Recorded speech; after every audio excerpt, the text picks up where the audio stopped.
Hi everyone, and welcome to the Imperial Wealth YouTube channel. In this video, we're going to have a practical look at how you can use the Arbitrum network. We had a previous video which was more informational about the airdrop and about what the network is. But in this video, we're going to show you how you can actually set up a wallet and use the Arbitrum network and some of the popular decentralized apps. If you'd like to find out how to do that, stick around and we'll show you right now.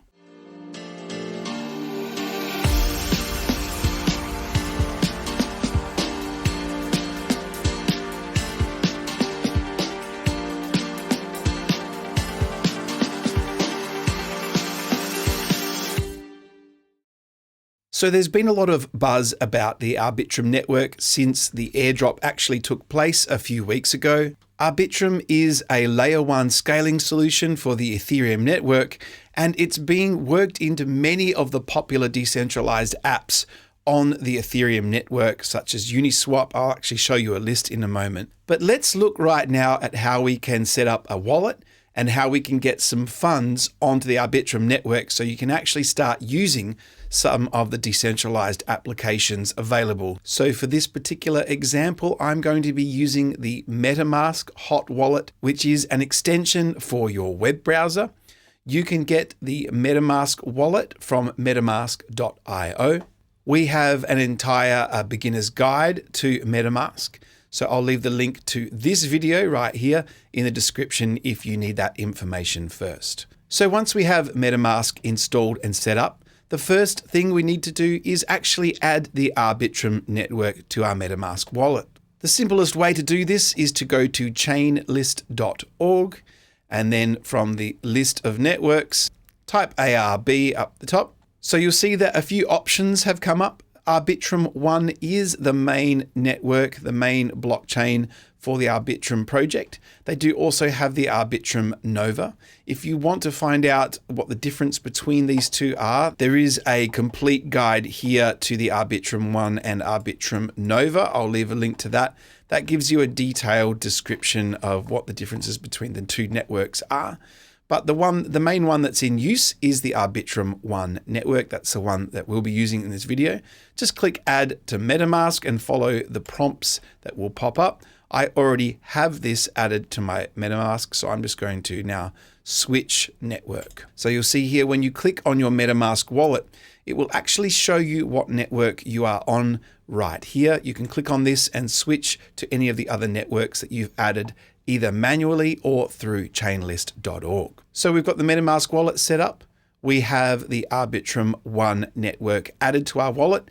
Now it's time to get some funds into our wallet. There are two main ways that we can get this done. The first way that we can get some funds into our Arbitrum wallet is simply by using a centralized exchange and withdrawing some funds from that exchange directly to our Arbitrum wallet.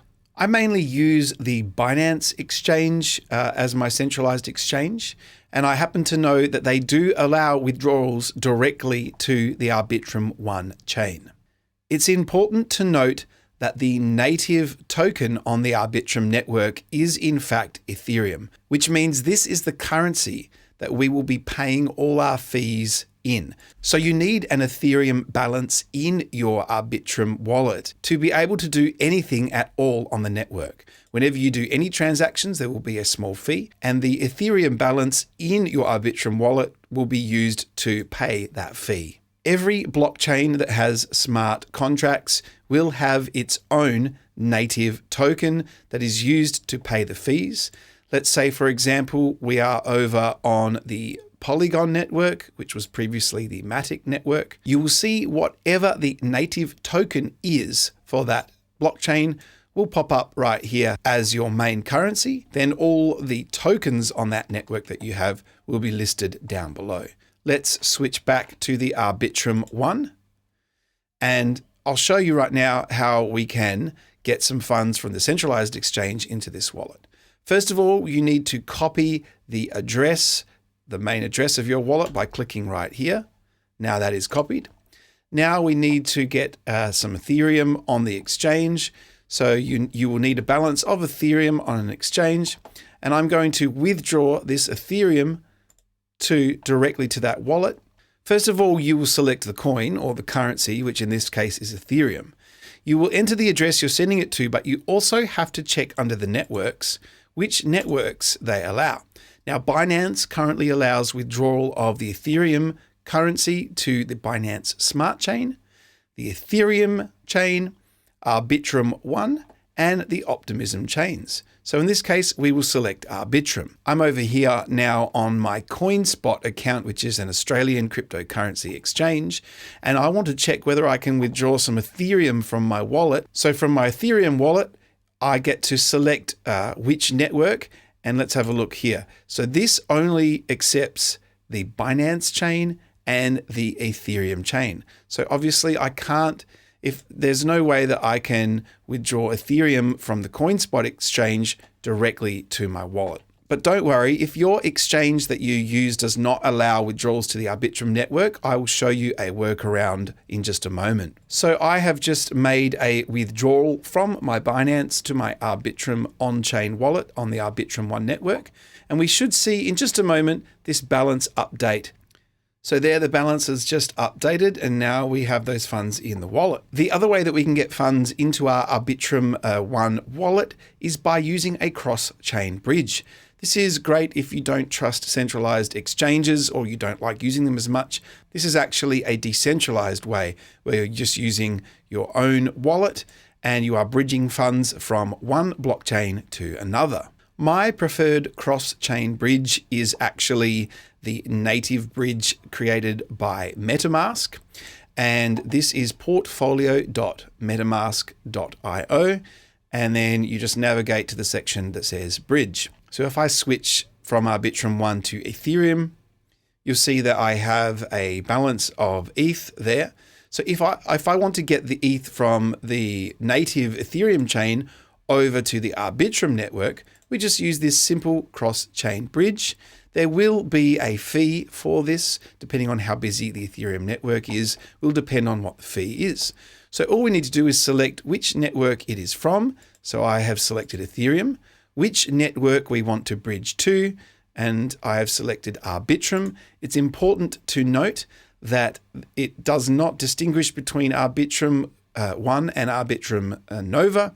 This is, from experience, I know that this is the Arbitrum 1. And you can make that assumption. If it just says Arbitrum, it will be the Arbitrum 1 network. Then we select the amount of ETH we would like to bridge.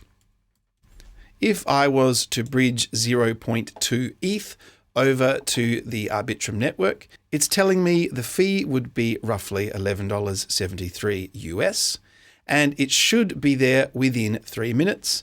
I'll simply then hit submit transaction, and then a little pop-up would occur in your MetaMask. I'm not actually going to go through with the bridging here, so I am just going to reject this. If you wanted to do it, you would hit confirm, and then it will ask you to switch to the Arbitrum network, where you can wait a few minutes, and then you should see that the balance will be deducted in Ethereum from your Ethereum network wallet, and then you will see it update on your Arbitrum 1 balance on the Arbitrum 1 network. So now you are all set up to operate on the Arbitrum network. You can go to the arbitrum.foundation webpage, which is the main website, and then you can go to ecosystem, and the Arbitrum 1 portal will show you all of the decentralized apps that you can actually use your Arbitrum wallet on. And there are hundreds of projects, but some of the main ones on Ethereum, like Uniswap, or if you're into NFTs, you can use Arbitrum on the OpenSea website. The bonus to using the Arbitrum 1 network on places like OpenSea is that the fees are much lower than what you will pay on the Ethereum mainnet. So if I wanted to actually do some swapping of one token to another, let's say I wanted some of the Arbitrum token, which is what got airdropped, I can go to Uniswap, which is one of the most trusted decentralized exchanges, originally launched on Ethereum, but you can see right here, I can select which chain I want to use. And then we can swap Ethereum, and I'll select ARB. All I have to do is enter the amount of Ethereum that I would like to swap for the Arbitrum token, and then it's telling me the fee is about $1.65. So that is a lot less than what you'd pay on the Ethereum network, about 1/10. If you wanted to use OpenSea with the Arbitrum network, simply make sure you're logged into the Arbitrum network on your Metamask. You can also do that from up here by switching the chain. Make sure when you're finished using your Metamask wallet that you always click this little icon here and select lock. That means that to get back into the wallet now, you'll have to enter your password. This is a best practice when using hot wallets, because if someone comes over to your computer and you're still logged in, they have access to all your funds. Or if your computer is compromised, they will have access to your wallet. So that's how you get started on the Arbitrum network. I hope you found this content valuable. If you did, make sure you do subscribe to our channel and drop a like on this video. Thanks so much for watching, and we'll see you next time.